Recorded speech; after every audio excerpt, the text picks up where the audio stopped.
Entertainment.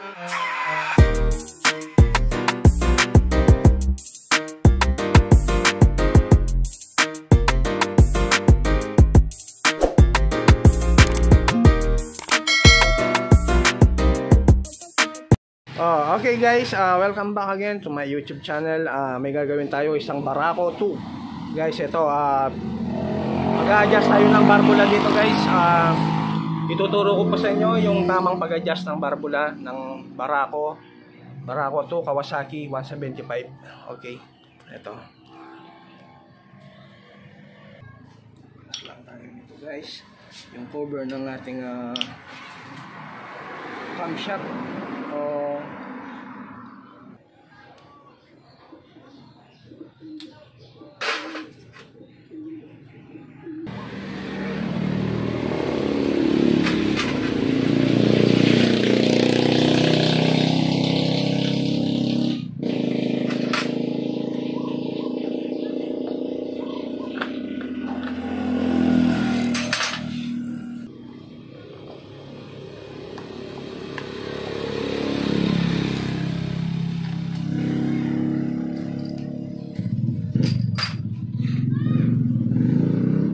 Okay guys, sa pag-top dead center ko dito sa Barako 175, hindi na ako nagkakalas ng cover ng magneto.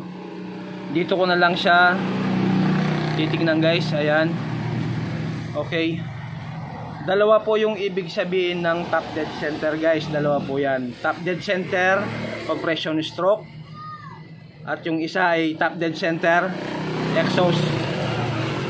exhaust compression. At yung top dead center, compression stroke guys. Okay, kailangan kapag nag-adjust tayo ng barbula ng Barako, kailangan naka top dead center, compression stroke yan guys. Yung naka-rest yung ating mga barbula guys. Okay, wag kang mag-a-adjust na naka top dead center siya, na naka exhaust compression siya. Okay, yung hindi gagalaw po yung mga barbula doon. Kailangan naka top dead center, compression stroke. Doon gagalaw yung ating mga barbula guys. Okay, yung exhaust tsaka intake. Katulad nito guys, ito. Yung dalawa po yung guwit niyan. Ayan, dalawa po yung guwit ng ating dito sa may camshaft niya. Ito, ayan, dito sa ayan, isang maliit, isang mahaba. Yung mahaba may letter T siya. Ayan. Itatapat lang natin dito yan sa kanyang index.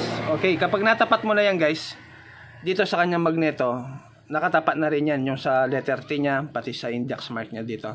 Okay, yan lang. Okay, kapag yung isang ikot nito guys, yung sinasabi kong top dead center, exhaust compression, hindi po gagalaw yung mga barbula.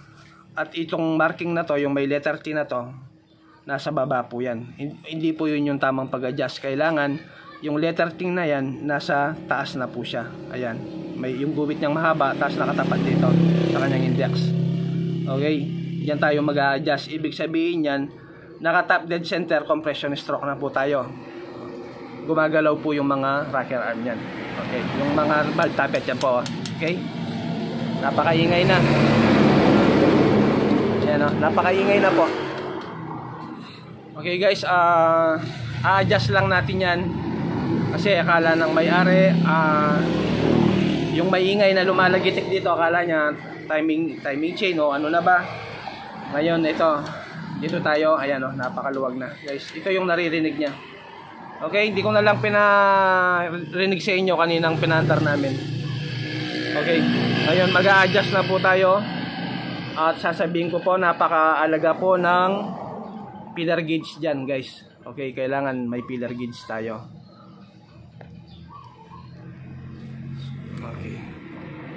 Okay guys, mag-uumpisa tayong mag-adjust sa kanyang exhaust valve. Gamit natin dito 0.10 mm po.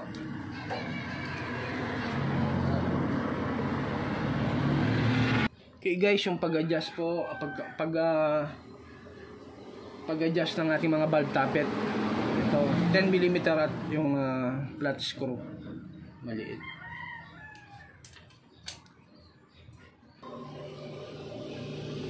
Guys,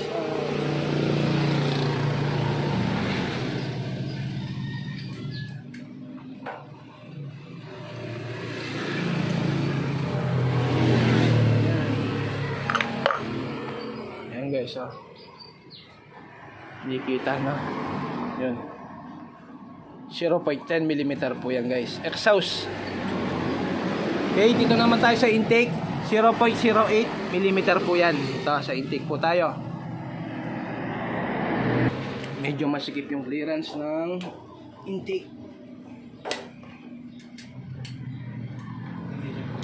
Oo.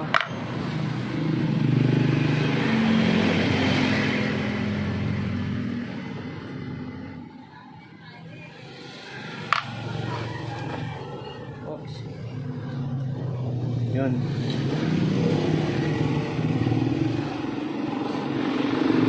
Guys, kapag nag-adjust kayo, ipasok nyo muna yung feeder gauge sa kanyang valve tappet dun.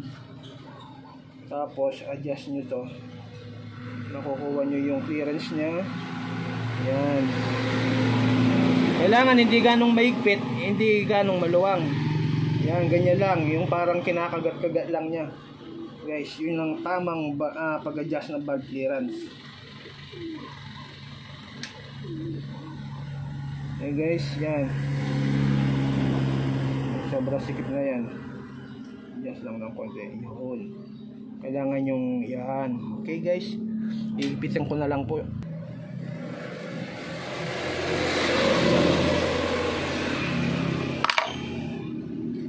Ayan guys, okay na. Ayan.